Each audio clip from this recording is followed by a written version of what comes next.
Bapa di dalam surga, biarlah kami boleh menjadi orang-orang percaya yang senantiasa haus akan kebenaran firman Tuhan.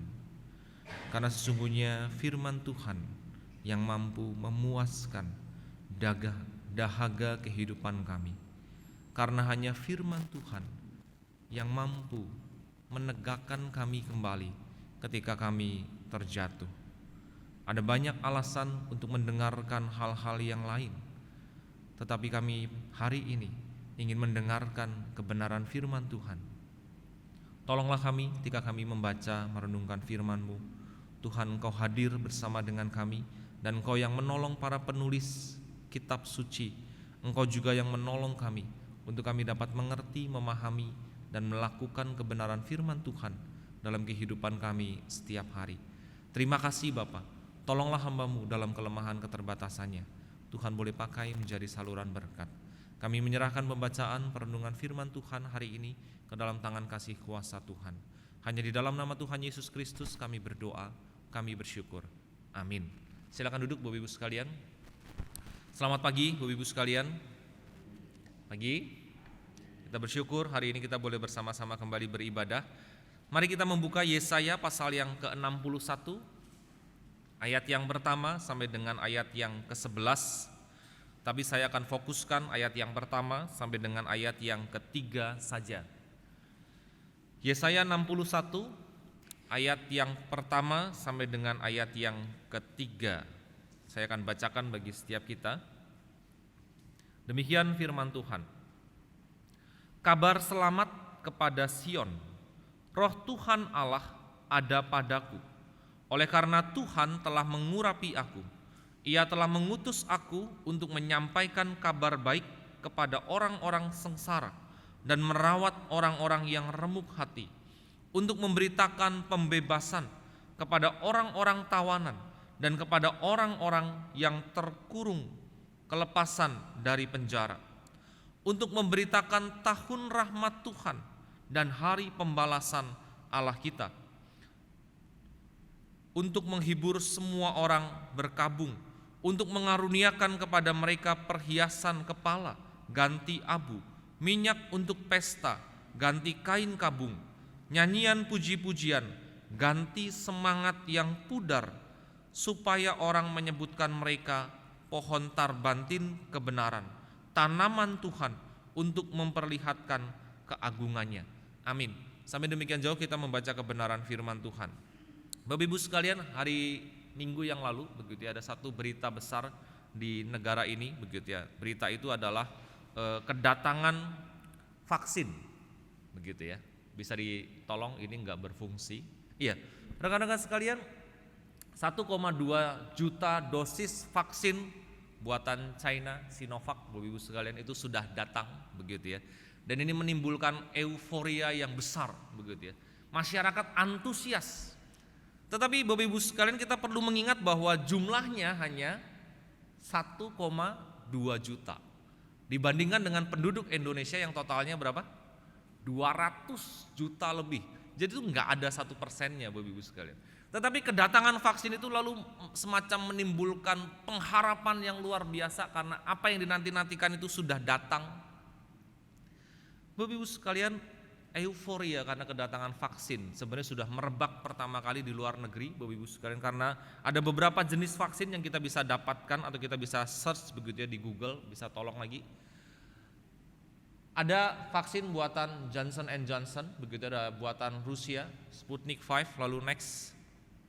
Nah, orang-orang lalu berpikir banyak tentang bagaimana saya duluan yang mendapatkan vaksin itu di tengah-tengah pandemi Bapak Ibu sekalian. Makanya ketika vaksin itu lalu dimunculkan oleh beberapa perusahaan, BioNTech, Pfizer, Moderna begitu ya, rekan-rekan bisa search sendiri. Ada mulai muncul euforia supaya vaksin itu menolong kita, supaya vaksin itu membebaskan umat manusia dari COVID-19. Memang di Inggris Bapak Ibu sekalian sudah akan dimulai vaksinasi massal itu minggu depan. Diperuntukkan bagi orang-orang yang berusia 80 tahun ke atas ataupun tenaga medis. Amerika Serikat sebentar lagi menyusul vaksinasi massal dengan vaksin yang mereka kembangkan sendiri Bapak Ibu sekalian. Tetapi yang menjadi poin penting adalah di tengah-tengah euforia kehadiran vaksin di negeri ini, di tengah-tengah kita menjelang Natal, momen detik-detik kita menantikan, ini minggu Advent yang ketiga, Bapak Ibu sekalian bisa lihat dari lilinnya menyala. Jangan sampai penantian dan pengharapan akan vaksin itu jauh lebih besar dibandingkan penantian dan pengharapan akan Kristus Tuhan, Juru Selamat. Saya tidak tahu dengan kondisi Bapak Ibu sekalian, apakah Bapak Ibu sekalian menantikan vaksin, kapan saya bisa disuntik vaksin, atau Bapak Ibu sekalian masih bisa sadar, sepenuhnya sadar, saya lebih baik menantikan Kristus Tuhan, Sang Juru Selamat itu. Tetapi saya yakin dan percaya bahwa di antara orang banyak yang terseret euforia kedatangan vaksin itu, pasti ada orang-orang Kristen, pasti ada orang-orang percaya yang lalu pengharapannya didasarkan kepada vaksin dan bukan kepada kelahiran Kristus itu sendiri. Kemarin saya sampaikan kepada anak-anak youth bahwa terkadang momen Natal itu justru terkontaminasi oleh budaya populer. Pohon Natal, diskon, hadiah, kaos kaki, Santa Claus begitu ya. Saya katakan kepada anak-anak youth bahwa saya lebih suka gereja bikin palungan dibandingkan pohon Natal, Bapak Ibu sekalian. Kenapa Bapak Ibu sekalian? Pohon Natal itu budaya barat yang kita adopsi. Jangan sampai lalu fokus kita, pengharapan kita justru tidak kepada sang pribadi yang lahir itu. Karena kita terseret budaya populer, kita terseret euforia kedatangan vaksin, sehingga Natal tahun ini itu sama aja dengan Natal tahun lalu, nggak ada bedanya. Dan bahkan hidup kita tidak berubah sama sekali ketika kita melewati berapa kali Natal sepanjang hidup kita. Nah Bapak Ibu sekalian, dalam momen Advent yang ketiga, saya mengajak setiap kita menantikan dan memikirkan hal yang lebih esensial, yaitu kabar baik yang kita akan dengar, yang akan kita lihat. Memang kita tidak bisa melihat secara visual Yesus yang lahir, tetapi kita melalui kebenaran firman Tuhan, kita bisa melihat apa yang terjadi pada waktu itu. Yang pertama Bapak Ibu sekalian, dari Yesaya pasal yang ke-61, kita bisa belajar bahwa kabar baik itu ditujukan kepada orang-orang yang sengsara dan orang-orang yang remuk hati. Next. Dalam ayat yang pertama, Bapak Ibu sekalian dikatakan, Ia telah mengutus aku untuk menyampaikan kabar baik kepada orang-orang sengsara dan merawat orang-orang yang remuk hati. Memang Bapak Ibu sekalian, orang-orang yang sengsara, orang-orang yang tertindas itu, ada beberapa terjemahan dalam bahasa Inggris, misalnya poor, miskin begitu. Ini bisa miskin secara jasmaniah, dia betul-betul miskin secara financial, atau seperti miskin dalam Matius, miskin itu miskin secara spiritual, dia miskin. Atau misalnya juga ada yang menerjemahkan afflicted, oppressed begitu ya. Itu menunjuk kepada orang-orang yang tertindas, orang-orang yang menderita, orang-orang yang tertekan, orang-orang yang miskin. Dan memang Bapak Ibu sekalian, Yesaya 61 atau secara khusus kitab Yesaya itu sedang menubuatkan bahwa satu saat nanti karena keberdosaan Israel, maka Israel akan ditawan oleh bangsa Babel, dan kondisi inilah yang akan mereka alami. Tertindas, menderita, tertekan, dan miskin. Bapak Ibu sekalian, next. Saya tampilkan, cuma mungkin gak terlalu kelihatan secara jelas sekali. Ini sebenarnya rentang waktu raja-raja Israel. Ini Israel, Bapak Ibu sekalian. Rentang waktu raja-raja Yehuda, ini Yehuda bawahnya begitu ya. Ini ada Daud, ada Salomo, ada Daud dan Salomo begitu. Lalu di sini Yeroboam, Rehoboam, dan ini pecahnya kerajaan itu.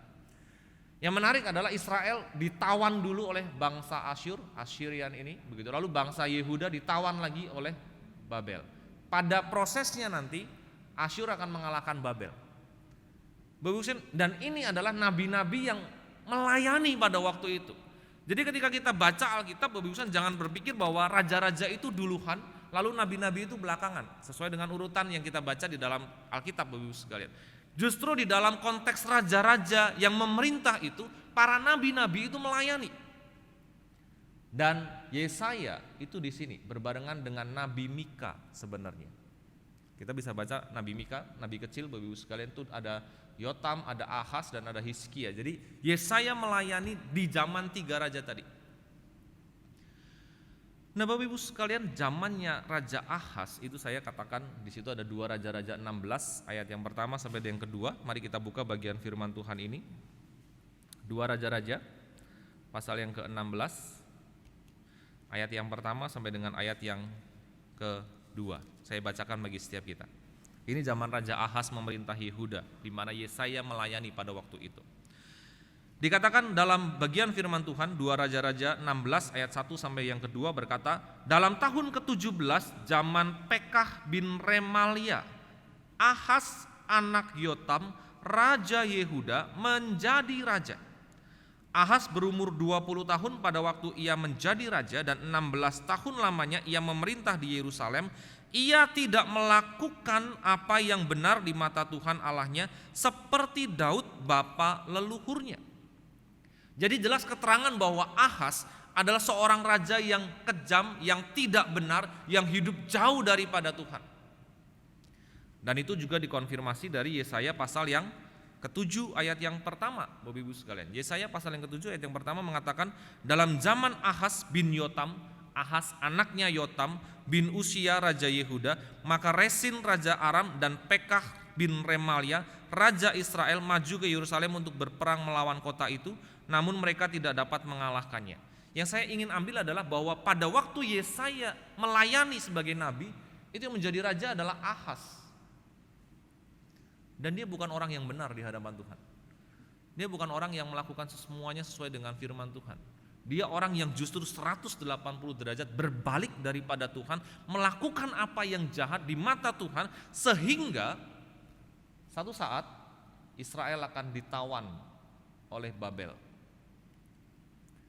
Tapi yang baiknya Tuhan adalah, Bapak Ibu sekalian, ketika kita melihat bahwa Tuhan tidak hanya menubuatkan tentang penghukuman itu melalui Yesaya, tetapi Tuhan juga menubuatkan pembebasan Israel itu.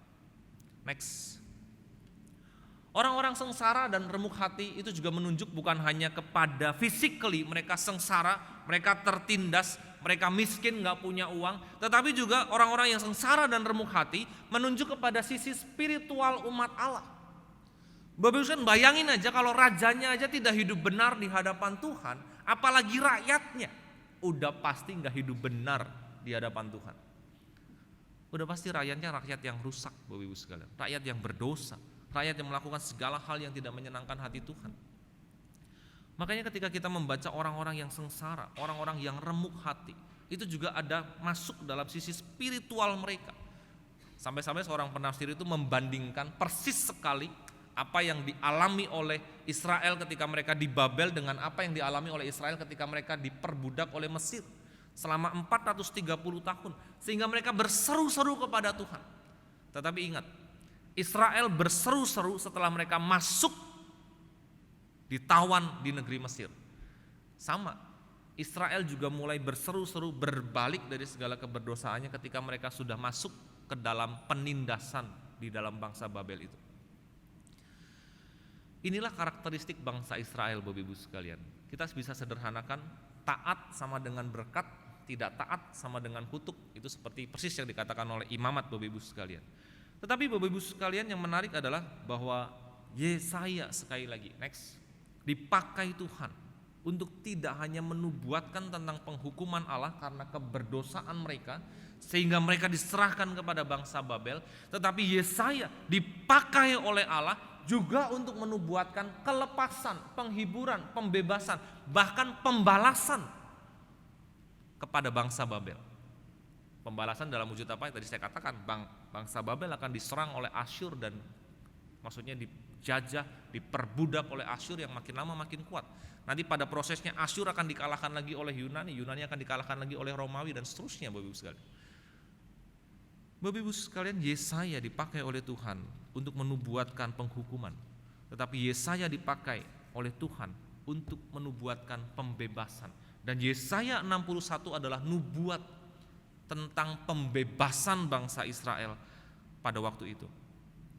Next. Bapak Ibu sekalian, saya ambil dua kata tadi, sengsara, tertindas, menderita, mau secara fisik, mau secara psikologis, secara mental, Bapak Ibu sekalian, sama Bapak Ibu sekalian. Dan saya menarik itu ke dalam kondisi kita hari ini yang saya rasa applicable. Kita hidup di tengah-tengah pandemi yang menyebabkan kesengsaraan, penderitaan, entah dengan kesengsaraan dan penderitaan yang modelnya seperti apa. Orang tidak bisa keluar rumah itu sudah sengsara. Ada orang-orang yang begitu, Bapak Ibu sekalian. Orang-orang yang biasanya keluar rumah, main ke mall, main kemana, jalan-jalan, ketika dia harus tinggal setahun kurang lebih di dalam rumah itu sudah menderita buat dia. Anak-anak ketika nggak boleh bermain keluar, Bapak Ibu sekalian, itu menderita buat mereka. Kita punya penderitaan kita masing-masing, kita punya kesengsaraan masing-masing. Tetapi jika kita ingin lebih dalam lagi, maka sebenarnya bukan pandemi yang menyebabkan kesengsaraan dan penderitaan, tetapi justru dosa yang menyebabkan keduanya. Kalau kita berpikir bahwa pandemi ini menyebabkan saya menderita, Bapak Ibu sekalian perlu pikir baik-baik. Dosa itu membuat kita jauh lebih menderita, jauh lebih sengsara. Makanya Bapak Ibu sekalian, di hari Minggu yang lalu, kalau kita masih mengingat, Pendeta Bagio dengan jelas mengatakan apa? Mari kita menantikan Tuhan dengan kekudusan hidup. Dan di hari Rabu, Pak Budi menyampaikan apa? Mari kita menantikan Tuhan dengan apa? Pertobatan. Pertobatan itu Bapak Ibu sekalian. Kenapa? Karena dosa menyebabkan kesengsaraan, penderitaan, mau secara fikis, mau secara mental, mau secara fisik, kita menderita. Makanya tadi saya dalam doa pengakuan dosa, Bapak Ibu sekalian, mungkin jarang mengerti dan menyadari bahwa dosa itu bisa membuat kita menderita. Dosa itu bisa menjadi beban yang sangat berat di punggung kita kalau kita nggak akui, lalu kita memohon pengampunan Tuhan. Bapak Ibu sekalian, kalau misalnya kita berkata, Pak, saya ini udah hidup benar loh, saya ini udah hidup sesuai dengan firman Tuhan loh Pak, saya berusaha meskipun ada gagal-gagalnya sedikit, saya tetap lurus loh Pak hidupnya. Next. Bapak Ibu, bisakah orang benar menderita? Bisakah orang benar sengsara? Bisakah orang benar punya pergumulan, punya kesengsaraan, punya kesesakan, dan dalam kondisi yang mungkin sengsara, putus asa, tidak ada pengharapan? Bisa nggak Bapak Ibu sekalian? Bisa. Kenapa? Karena sekali lagi kita hidup di dalam dunia yang berdosa, dan kita hidup di sekitar orang-orang yang berdosa. Kalau kita baca surat Roma, Bapak Ibu sekalian, bahkan bukan hanya manusia yang tercemar oleh dosa, tetapi hewan, tumbuhan, ciptaan yang lain itu seperti meraung-raung, meronta-ronta. Mereka seperti berseru kepada Tuhan, Tuhan kapan Engkau datang sehingga dibebaskan semuanya dari belenggu dosa itu. Next. Saya baru baca kitab-kitab puisi belakangan ini, Bapak Ibu sekalian, Amsal, Pengkhotbah, Mazmur, begitu ya. Dan saya baca dalam Pengkhotbah pasal 8 ayat yang ke-14, ada suatu kesia-siaan yang terjadi di atas bumi, ada orang-orang benar yang menerima ganjaran yang layak untuk perbuatan orang fasik, dan ada orang-orang fasik yang menerima pahala yang layak untuk perbuatan orang benar. Aku berkata, ini pun sia-sia. Jadi Bapak Ibu, jangan heran kalau kita merasa kita sudah hidup benar, atau kita melihat orang lain hidup benar tapi hidupnya menderita. Bapak Ibu, fokusnya adalah bagaimana dosa itu menguasai, membelenggu setiap kita, bahkan mungkin yang kita sudah mengaku percaya. Dan bukan hanya membelenggu kita, tetapi dunia ini, orang-orang di sekitar kita, ciptaan Tuhan yang lain, itu terbelenggu oleh dosa. Sehingga kita masih bisa menderita, sehingga kita masih bisa sengsara, sehingga kita masih punya banyak masalah hari ini. Bapak Ibu sekalian, next. Ketika kita merasa tidak berdaya, ketika kita banyak pergumulan hari ini, sengsara, menderita, remuk hati, tidak berpengharapan, berduka, lelah, lesu, ingatlah, Natal itu kabar baik buat kita. Natal itu kabar baik buat kita. Bapak Ibu sekalian, mungkin saya merasa begini, saya juga punya pergumulan, saya juga punya masalah Bapak Ibu sekalian. Mungkin Bapak Ibu sekalian bisa berkata, Pak, Natal itu tidak langsung menjadi solusi bagi masalah saya. Betul Bapak Ibu sekalian. Natal itu tidak mungkin langsung melepaskan kita dari masalah kita, dari pergumulan kita, dari kesengsaraan kita. Itu betul Bapak Ibu sekalian, saya setuju dengan Bapak Ibu sekalian. Tetapi jangan lupa bahwa Natal adalah momen di mana Kristus hadir menyelesaikan masalah yang paling besar, paling tidak terselesaikan, yaitu dosa manusia. Jadi saya katakan kepada anak-anak youth kemarin, kalau kamu sekarang punya masalah sekolah, kamu punya masalah keluarga, kamu punya masalah financial, kamu punya masalah studi, bagi saya itu masalah yang remeh-temeh buat Tuhan. Kalau dia dosa saja bisa selesaikan, maka masalah kita yang lain itu masalah yang kecil buat Tuhan. Bapak-Bapak, kepada Dialah harusnya kita mengarahkan hati, pikiran kita, fokus kita, Kak, supaya pada momen Natal ini sungguh-sungguh kita merasa bahwa Natal itu adalah kabar baik bagi kita. kabar sukacita bagi kita umatnya. Dan bukan hanya sekedar seremonial, event saja yang tiap tahun kita peringati.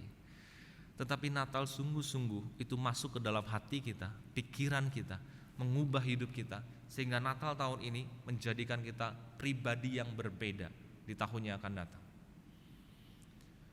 Bapak Ibu sekalian, kalau dosa saja Tuhan bisa selesaikan dengan cara mati di atas kayu salib, saya kok merasa masalah kita yang lain itu kecil sekali. Itu masalah remeh-temeh buat Tuhan. Jangan khawatir.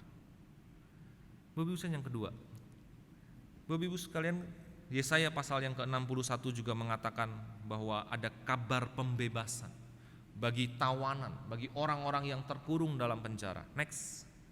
Dikatakan dalam bagian ayat yang pertama, bagian yang kedua, untuk memberitakan pembebasan kepada orang-orang tawanan dan kepada orang-orang yang terkurung, kelepasan dari penjara. Next.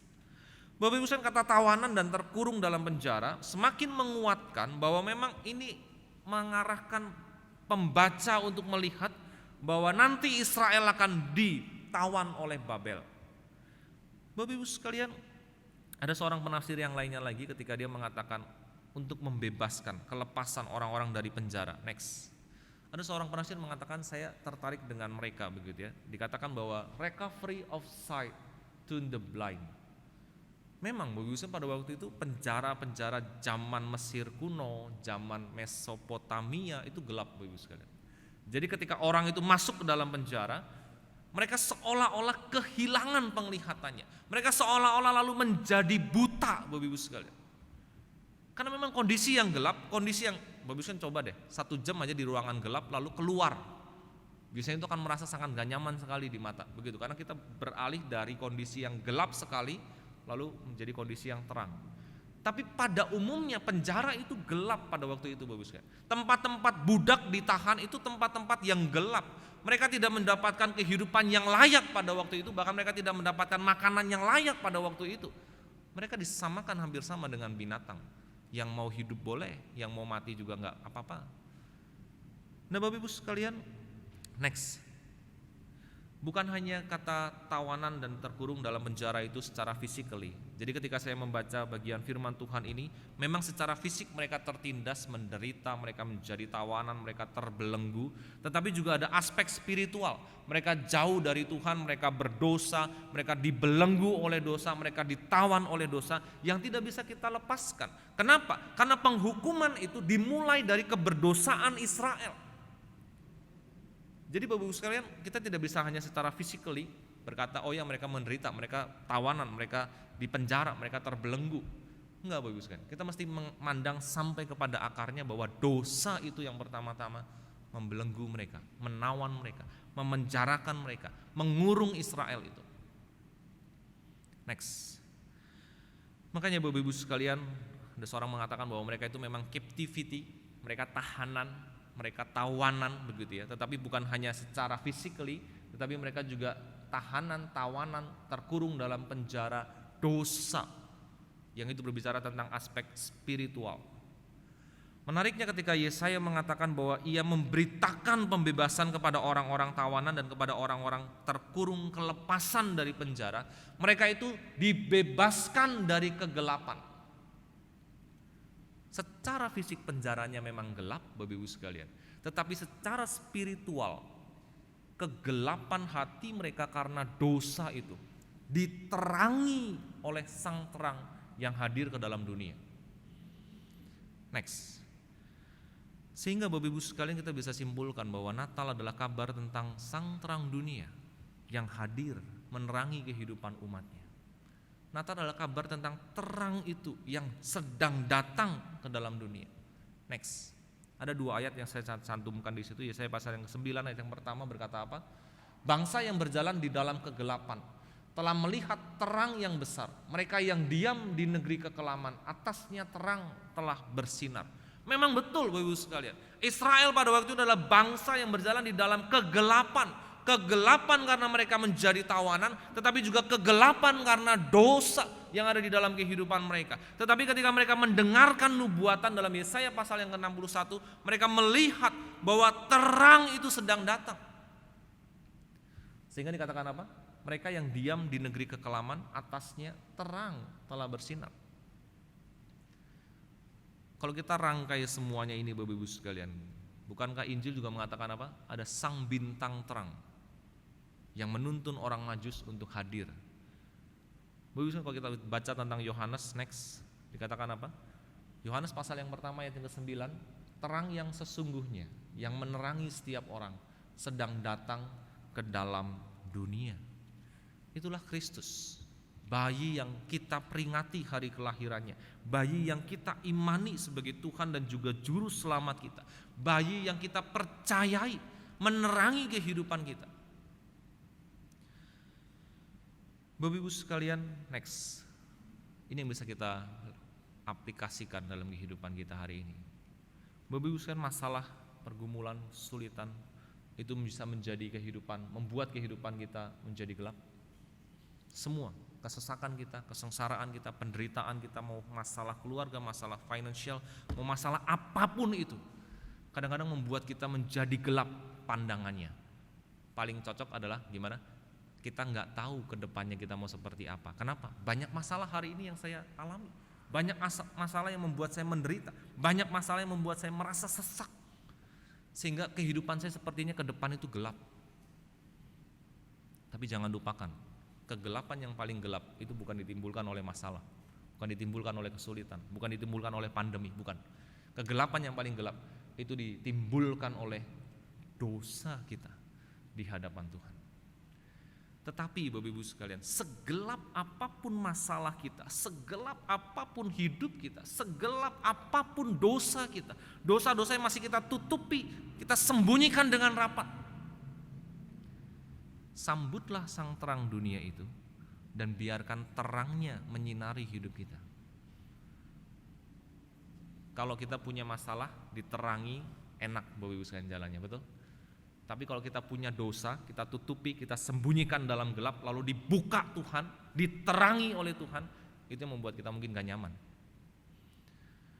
Tetapi kita gak bisa hanya menerima satu bagian lalu melupakan bagian yang lainnya, Bapak Ibu sekalian. Kalau kita mau diterangi hidupnya, buka hidupmu lebar-lebar, dosamu akui di hadapan Tuhan, jangan sembunyikan, akui. Momen Natal menjadi momen yang sangat baik untuk membuka seluruh kehidupan kita, membuka seluruh hal-hal yang kita tutupi sampai hari ini, yang bahkan mungkin orang lain gak tahu. Dan biarkan sinar Tuhan itu menerangi hidup kita, maka hidup kita akan menjadi berbeda setelah momen Natal ini berlangsung. Bapak Ibu sekalian, segelap apapun hidup kita, masalah kita, kesesakan kita, kesengsaraan kita, penderitaan kita, pergumulan kita yang membuat kita sampai tidak bisa berpikir ke depan itu seperti apa, dan segelap apapun dosa kita, yang paling penting adalah kita mau buka hidup kita. Tadi dikatakan apa? Lihatlah, aku berdiri dan mengetok. Itu wahyu Bapak Ibu sekalian. Siapa yang mau membukakan pintu? Pintu itu bisa benar-benar pintu, tetapi juga bisa pintu ditafsirkan secara hati hidup kita. Maukah kita membuka hidup kita di momen Natal ini buat Tuhan, supaya sang terang itu bisa bersinar? Next, Bapak Ibu sekalian, jangan lupa, ketika kita sudah diterangi hidupnya, jangan lupa bahwa kita juga perlu menerangi kehidupan di sekitar kita. Ini Matius pasal yang kelima, ketika berbicara tentang terang dunia, garam dunia. Bapak kehidupan anak-anak Tuhan yang sudah diterangi, jangan sembunyikan terang itu karena dunia berdosa, karena dunia dibelenggu oleh dosa, dan kita pun perlu menjadi terang buat mereka. Ketika kita hidupnya sudah diterangi, jangan terang itu lalu ditutup oleh gantang baskom Bapak Ibu sekalian, sehingga terang itu mati, sehingga terang itu tidak terlihat. Tetapi biarkan terang kita bercahaya. Aneh Pak, yang lainnya gelap, saya terang sendiri. Ya memang begitu fungsinya Bapak Ibu sekalian. Kalau semuanya terang, kita tidak perlu menjadi terang Bapak Ibu sekalian. Tapi kalau ketika hidup kita, sekitar kita di dalam kegelapan, maka kita perlu menjadi terang supaya orang lain juga diterangi. Dan bukan fokusnya supaya orang lain melihat terang kita, tetapi supaya fokusnya orang itu bisa melihat terang yang sesungguhnya yang sedang datang itu. Jadi kita hanya mengarahkan hidup orang untuk melihat terang yang sesungguhnya. Jangan terang itu lalu berfokus kepada kita akan jadi orang yang sombong Bapak Ibu sekalian. Kita akan menjadi orang yang merasa benar sendiri. Kita akan menjadi orang yang merasa paling kudus, paling baik, paling benar di sekitar kita. Tetapi kita menerangi orang lain supaya orang itu mampu melihat terang yang sesungguhnya, Sang Kristus yang sedang datang itu. Next, terakhir Bapak Ibu sekalian, Yesaya juga mengatakan apa? Ini kabar baik tentang tahun rahmat Tuhan. Kalau di dalam Yesaya dikatakan apa? Tahun rahmat Tuhan, Bapak Ibu sekalian. Tapi saya menyadari bahwa ini adalah gema dari tahun Yobel. Next.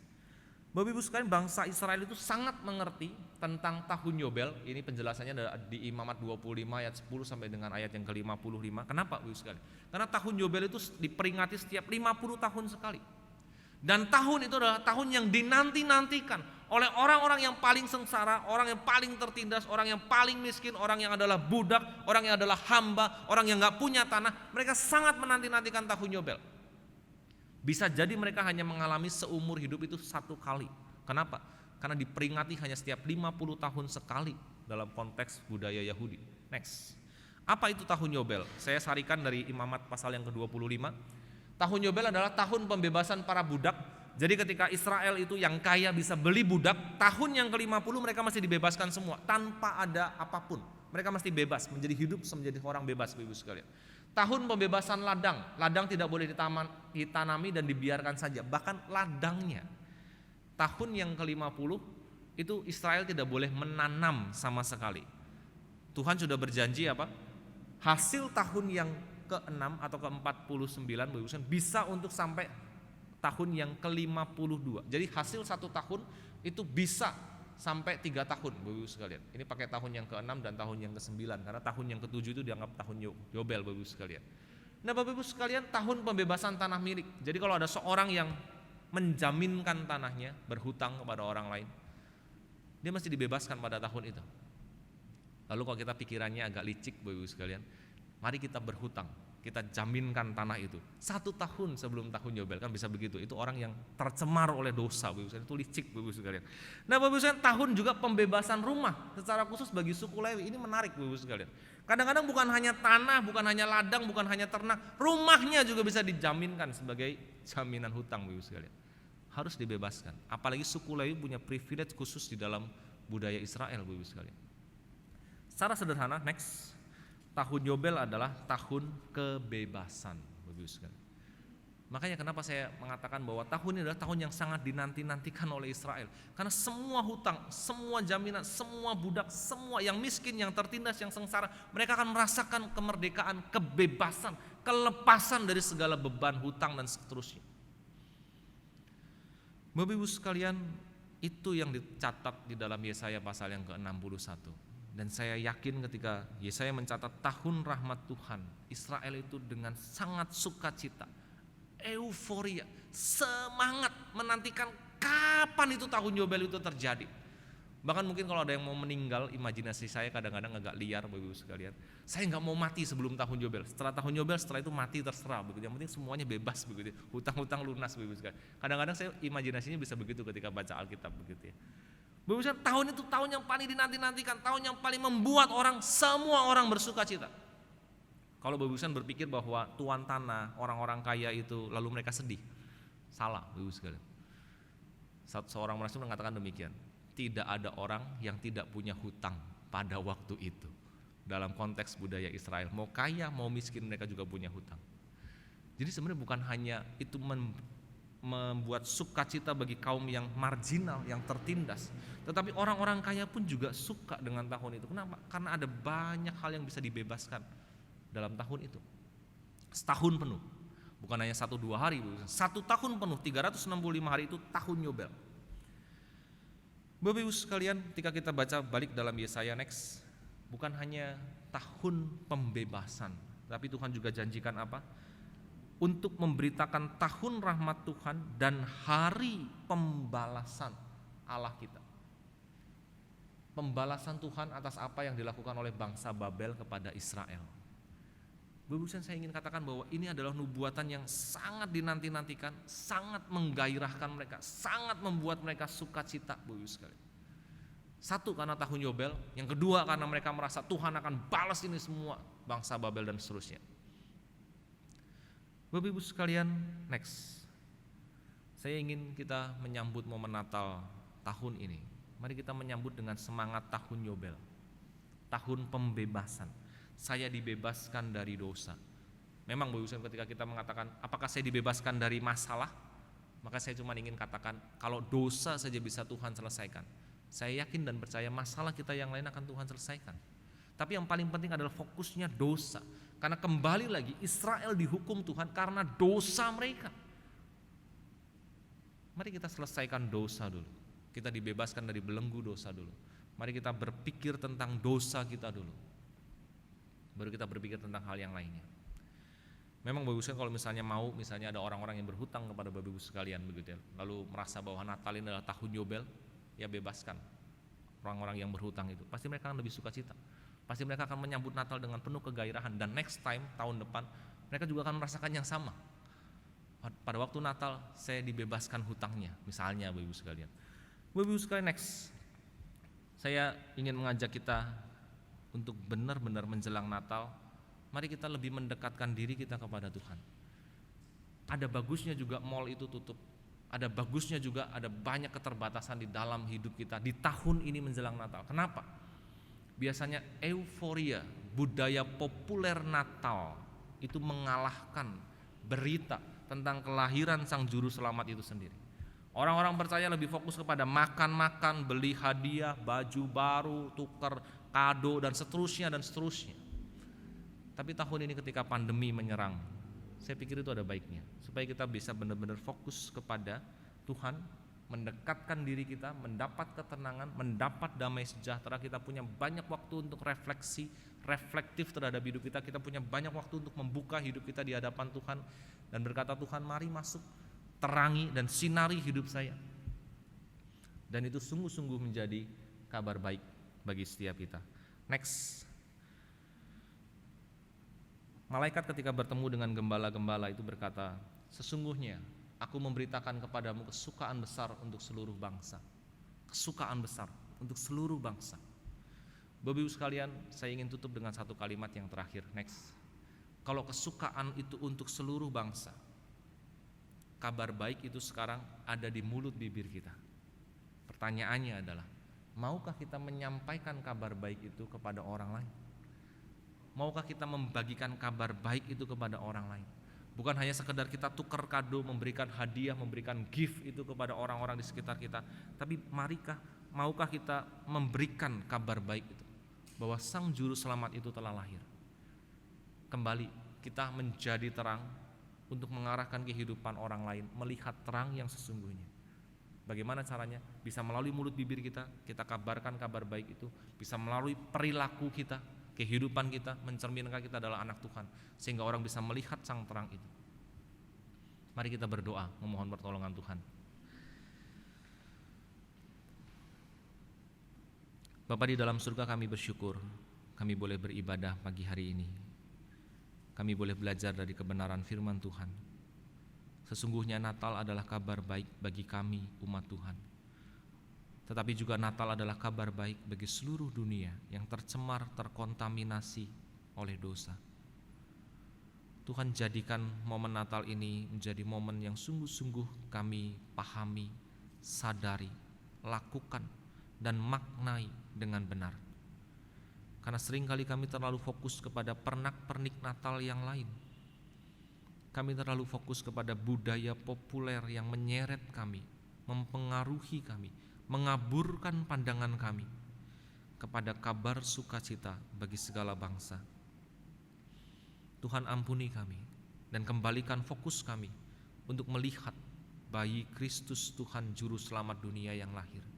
Dan bukan hanya melihat, mendengar, memaknai secara pribadi, tapi kami juga mau membagikan kabar sukacita itu kepada orang-orang di sekitar kami.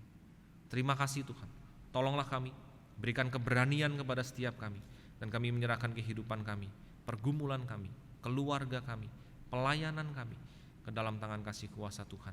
Kami yakin masa depan kami ada di tangan Tuhan.